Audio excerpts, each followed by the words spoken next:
I'll have to make sure the date and everything. It's all right. All right, bye. On 1480 WSAR.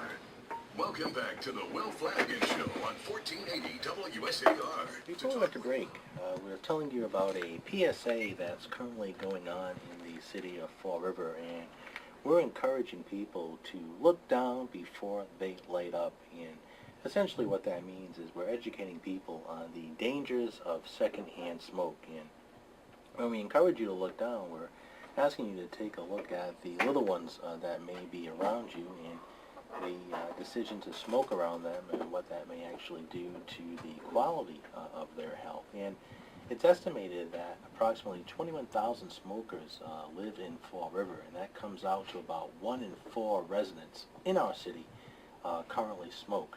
And the adult smoking rate in Fall River is 55% higher than other places in the state.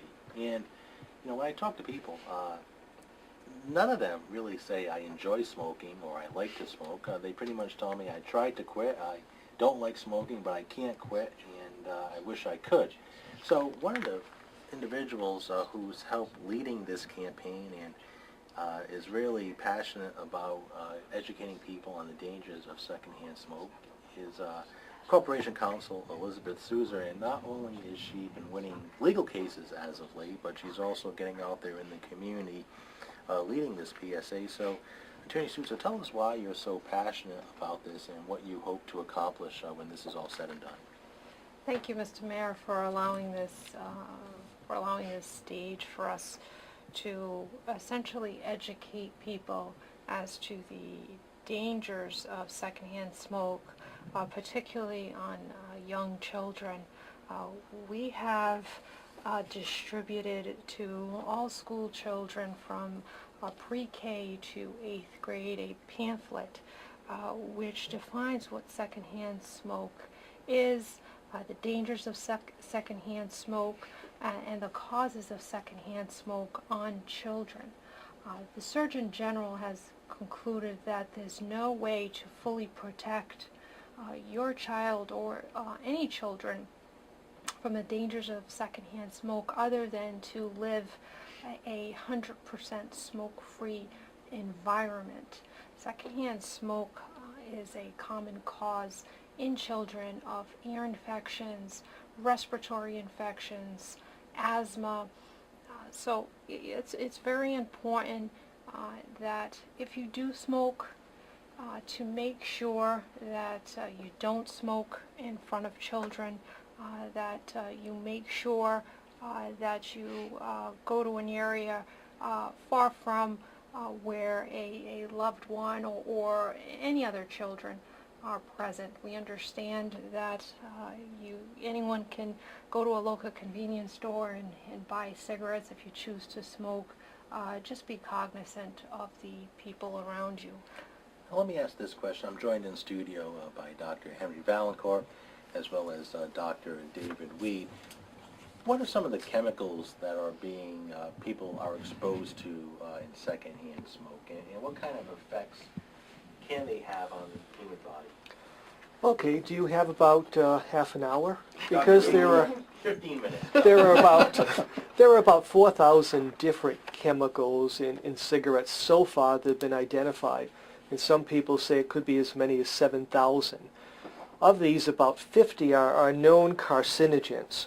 And the problem is when you smoke, these chemicals float in your lungs, but more importantly, they also float in the air that you breathe out. And to pick up on what Attorney Sousa was saying, yes, don't smoke in the car if your child is there, but guess what? If you've been smoking in your car, these chemicals deposit on the upholstery, on the surfaces of your car. And then it's what we refer to as off-gassing. In other words, the formaldehyde, the benzene, the other carbon tetrachlorides, etc., they actually will come off the surface of your vehicle or in the room in the house, and they're now in the air, and guess what? Your child is being exposed to them. As a matter of fact, breathing in the smoke that comes from the lit end of a cigarette contains more of these chemicals and carcinogens than breathing in the air that comes out of the part of the cigarette in your mouth. So that someone exposed to secondhand smoke gets a huge exposure to a number of chemicals, and couple that with the fact that a typical child breathes anywhere from maybe 2 to 3 times more per minute than an adult, and their lungs are highly filled with blood vessels. It's a combination for a guarantee. That's why right now the number is that in children, that as many as probably 54% of the children in this country have detectable levels of contanine, which is a breakdown product of nicotine in their bloodstream, and half of these don't even live with a smoker. So it's a huge environmental problem. Joined in the studio by Attorney Elizabeth Sousa, Dr. Henry Vaillancourt, Dr. David Weed, and Marilyn Edge, who is the coordinator of the Western Bristol County Tobacco Control Board. And I throw this question out to any one of you to answer it. Looking in the greater Fall River area, do we see the trend of smokers increasing or decreasing? Meaning, our high school students, our college students, are they more likely to pick up a cigarette and smoke, or are they not following the path of their parents and grandparents and saying no to tobacco? Right now, our adult smoking rate has decreased significantly since the tobacco control program was funded again in 2005, 2004, and we had the workplace smoking law go into effect in July of 2004. So our adult population of smokers has decreased. Our high school student population across the state has remained the same at 16% for several years now, and we're finding that the rate of smokeless tobacco is rising among high school students. So people who are using chews or Dissolvable tobacco tablets, snus products, Nicogel, which is a nicotine-based hand gel. Those products, the sale of those products and the use of those products by high school students is on the rise because they're harder to detect. It's easier for a high school student to be walking around using dissolvable tobacco tablet in school, and no one's going to check. No one is going to notice. One of the noticeable differences in the tobacco culture are the absence of the cartoon characters. Go back maybe to the mid-90s, you had Joe Camel, you had other characters, and there was a shift nationally to outlaw and ban those types of characters from being used in advertisements for tobacco products. And in fact, I don't believe you're allowed to do tobacco TV commercials anymore. And That's right. you see billboards pop up from time to time, but you don't really even see those anymore. When you do see them, they're not geared towards children. They're more just a product and maybe an adult actor or two posing with them. And statewide, we've taken a number of initiatives to help people quit smoking. One of the lines that you can call is 1-800-QUIT-NOW, which is 1-800-784-8669. And that's a free toll-free number that people can call and help get engaged if they want to quit smoking. And is there a trend in pharmaceuticals to help people quit smoking, or is that really passé? I know at one time you can walk into the pharmacy and you had the tobacco gums, or there were pharmaceuticals you could use prescribed by your doctor that would help curb smoking or help people quit smoking. Is that trend still prevalent, or is it really not effective? It is still there. They're highly effective. At one time, insurance companies were not really paying for it or not covering a reasonable course. That's changed. As a matter of fact, if you have Mass Health or Commonwealth Health Care, both of these insurances now cover all of the FDA-approved medications, and they'll pay for 2 90-day courses per year. And they also cover some of the drugs that are not nicotine replacement, but also help you quit smoking. They're there. A lot of them now no longer require prescriptions, so can be bought by the person directly. But then some people say, well, if my insurance isn't going to pay for it, I'm not going to use it. because I don't want to spend that money out of my pocket, but yet I'll spend $4 or $5 for a pack of cigarettes. $8. Or $8, thank you. Boy, that's dated me. Dr. Vaillancourt. You can tell I'm not a smoker, huh? I'm way off on that one. But no, they're there, and there's a lot of products, and that's why today it is easier to quit smoking, because there are a number of products you can use to replace the addictive portion, the nicotine portion. And there's a lot of other programs, as you've mentioned, available for people to get counseling, get coaching. We're going to take a break, and when we return, we'll have more of the public service announcement before you light up, look down, and we're going to talk about really why we're getting people to be more cognizant of secondhand smoke around children when we return.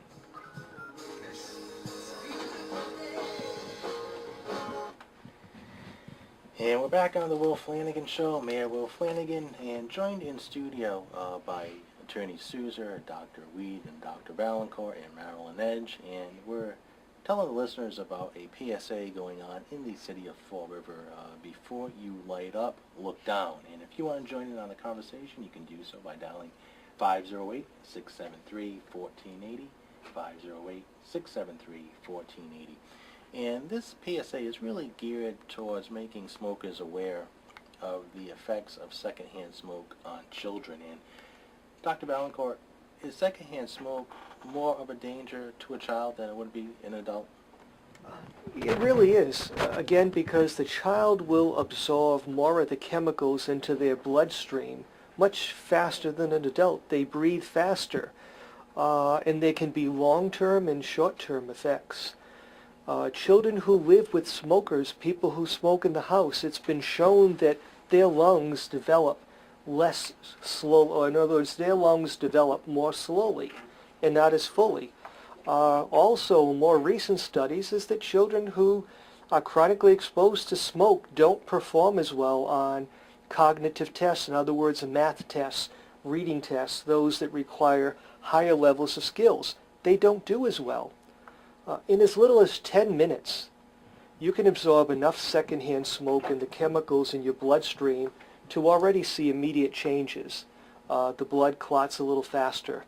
In a sense, it makes it a little bit thicker. The heart rate changes. And over time, you start to see other things occurring, even in children as well as adults.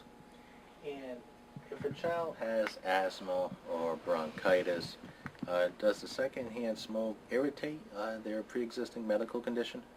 Absolutely, and that's a problem. It's been estimated that close to 40% of the children who come into a hospital emergency room with a severe asthma attack or worsening of their asthma live with a smoker.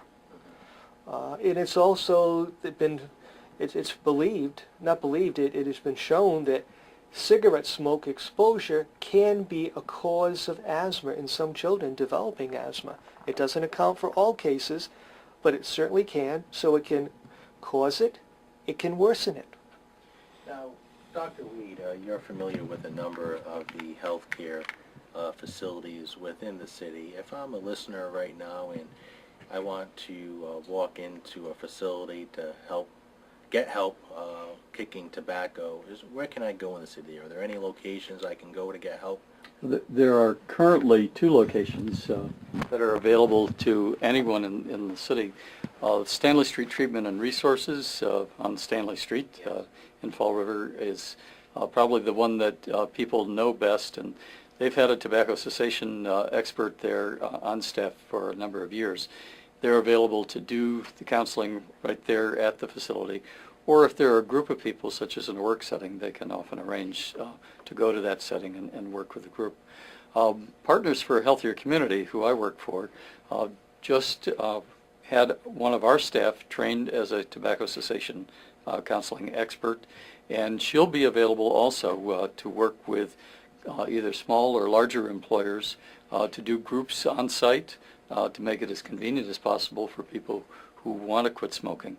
And people can get a hold of her through the partners website, gfrpartners.com, for further information about that. Also, the Health First Clinic now has someone. They're a major health clinic in the center of the city. easy to get to, and many people in this community go there for those services. So they now have a full-time person who works on tobacco cessation there. Marilyn, one of your job duties and responsibilities is to enforce and control the sale of tobacco products throughout Bristol County, specifically in the greater Fall River area. How are our convenience stores doing with the sale of tobacco? Are they carding people when they walk in for them for the most part? For the most part, yes.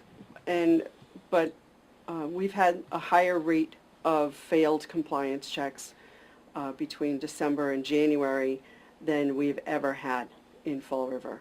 Out of the 145 places that were checked just in Fall River, we had 33 sales. We've never had that many sales So our convenience before. stores have to really be strict in carding and making sure that the person purchasing this tobacco product is over the age of 18. Yes. And we got about a minute left, and I'll throw it back to Attorney Sousa. You're really passionate about this campaign and making sure that we educate people that secondhand smoke hurts our youth and our children. What are you hoping to accomplish with this? Educating people and highlighting the fact that secondhand smoke is extremely dangerous, particularly to children.